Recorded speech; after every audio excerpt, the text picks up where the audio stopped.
Okay, so now we're going to talk about a backward differentiation formula.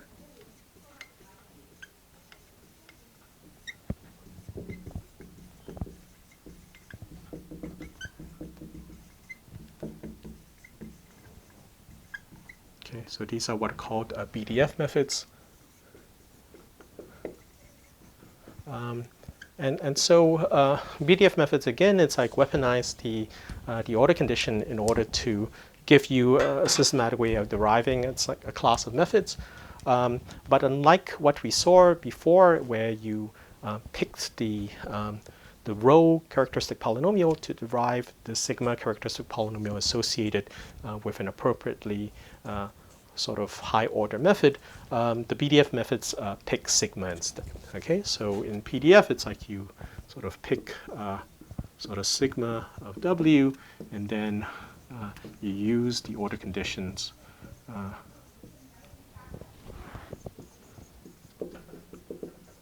to derive row of W. And of course, it's like the first thing, it's like which should immediately come to mind. It's like when we say something like this, is that, you know, the first thing it's like you should worry about is whether or not row of W satisfies the root condition, right? So, so of course, right, it's not always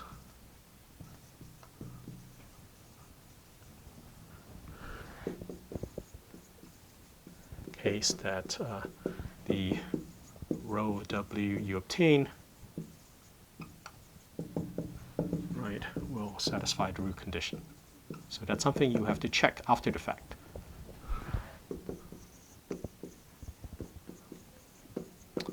Okay, but let's not worry about that for now. It's like you might ask, well, you know, what are some possible choices for sigma you might want to pick? With the BDF methods, you're picking sigma of the following form. So sigma of W is beta W to the S.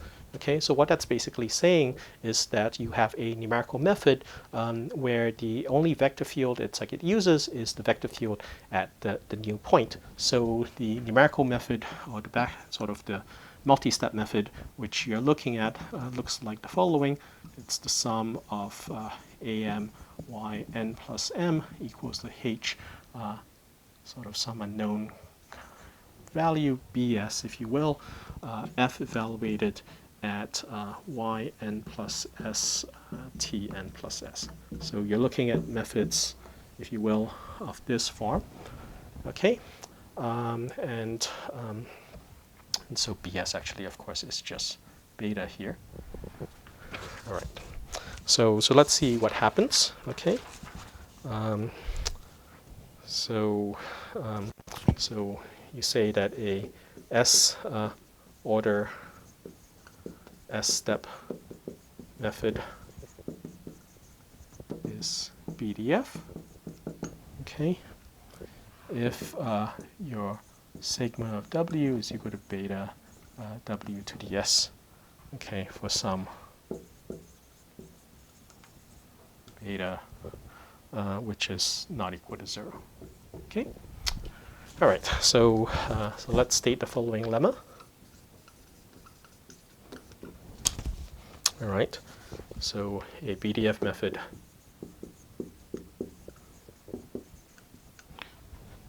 has the following: that beta is equal to the reciprocal of the sum,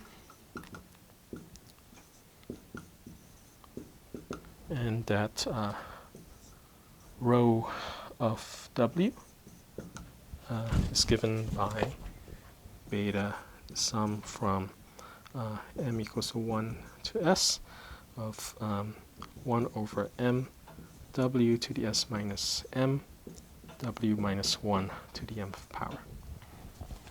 All right, so let's try to prove this. Okay. So again, a BDF method is something which is S order S step method. So you can write down the order condition for P is equal to S, right? So you want to look at the case P is equal to S. So that means that row of W, right, minus beta W to the S, which is the form of sigma, right, natural log of w, right, is equal to big O of something which is w minus 1 to the s plus first power. And you're interested in the asymptotics where w tends to 1. Okay, and then you can do a substitution where v is equal to 1 over w.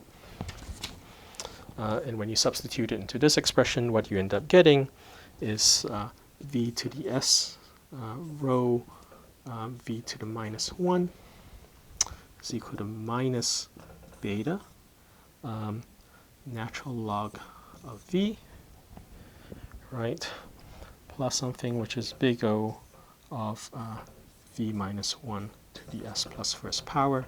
And again, this asymptotics is for v tending to 1.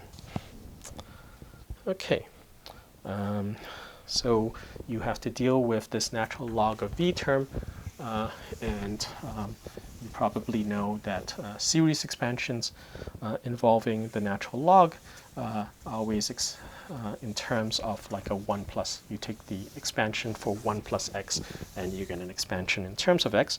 So I'm going to write the natural log of v as the natural log of 1 plus something, which is 1 plus v minus 1, and then I'm going to do a series expansion. It's like in terms of v minus 1. Okay, so this gives me the sum from m is equal to 1 to s minus 1 to the m minus 1 over m v minus 1 to the nth power, something which is big O of v minus 1 to the s plus first power. Okay, and so you take this and you substitute it into this expression, and what that implies then is that you get v to the s rho v to the minus 1 is equal to beta, sum from m is equal to 1 to s, right, minus 1 to the nth power. All right, so the reason why you have a minus 1 to the nth power is because there was a minus 1 here, so I'm absorbing it into this term. Okay, minus 1 to the nth power divided by m, and then v minus 1 to the nth power. Okay. All right. So from that you can conclude what rho has to be. Okay.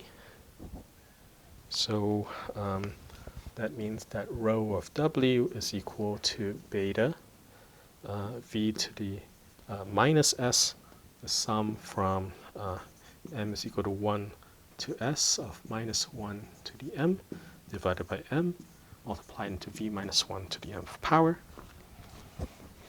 Okay, and then I'm going to factor out, it's like powers of w. So this is equal to beta, the sum from m is equal to 1 to s, minus 1 to the nth power over m, w to the s, w minus 1 to the nth power.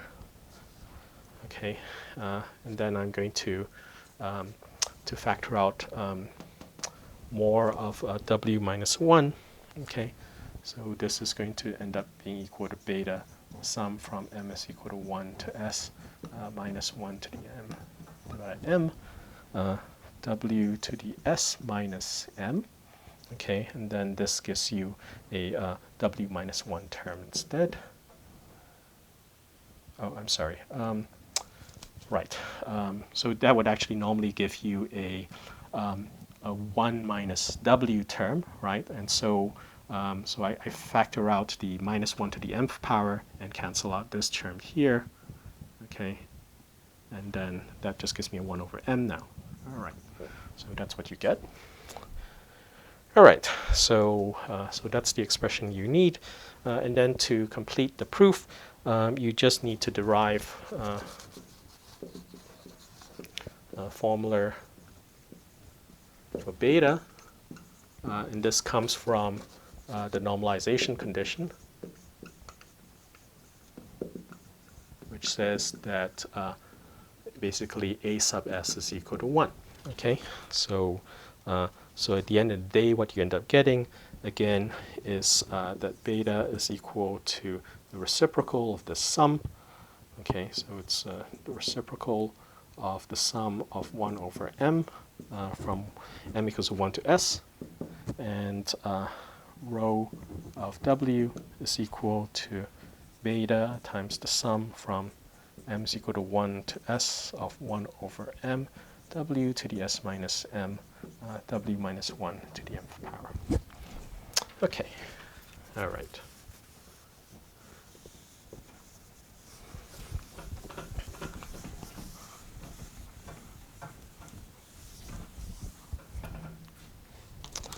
So now let's look at a few examples of BDF methods.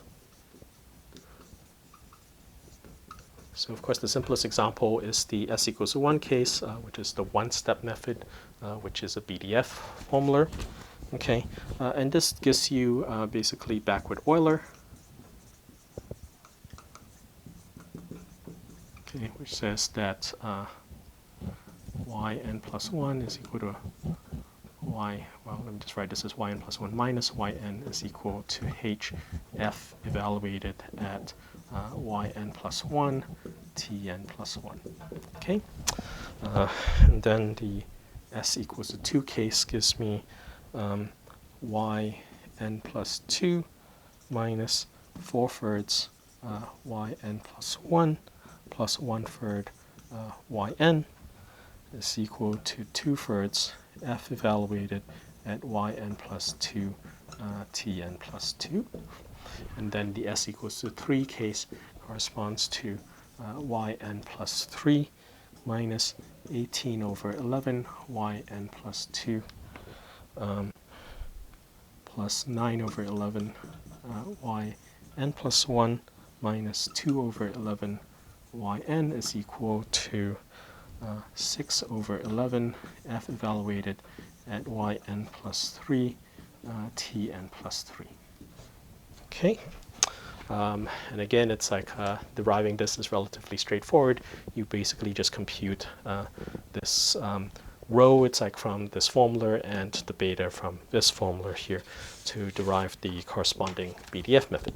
So as we said before, it's not always the case that the rho you get from it's like this formula is going to satisfy the root condition, and in general it doesn't. So you might ask when is it that you do get a rho which satisfies the root condition. So there's a theorem for this, so theorem 2.4, and what it states is the following, that rho of w given by this formula, if you will, satisfies the root condition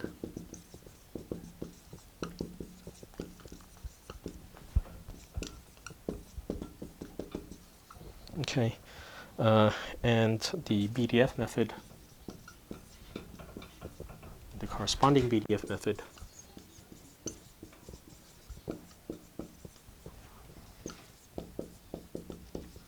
is convergent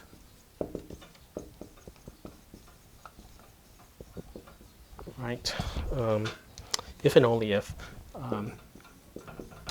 the S ranges from 1 to 6. Okay, so of course it's like it's not always the case then that the rho satisfies the root condition, and if it doesn't satisfy the root condition, then it's not convergent. It's like by the Dahlquist equivalence theorem. But nevertheless, there's a fairly wide range of S for which the method is convergent, and these are still important and practically useful classes of methods which are oftentimes used. Okay, so let me just stop here for now.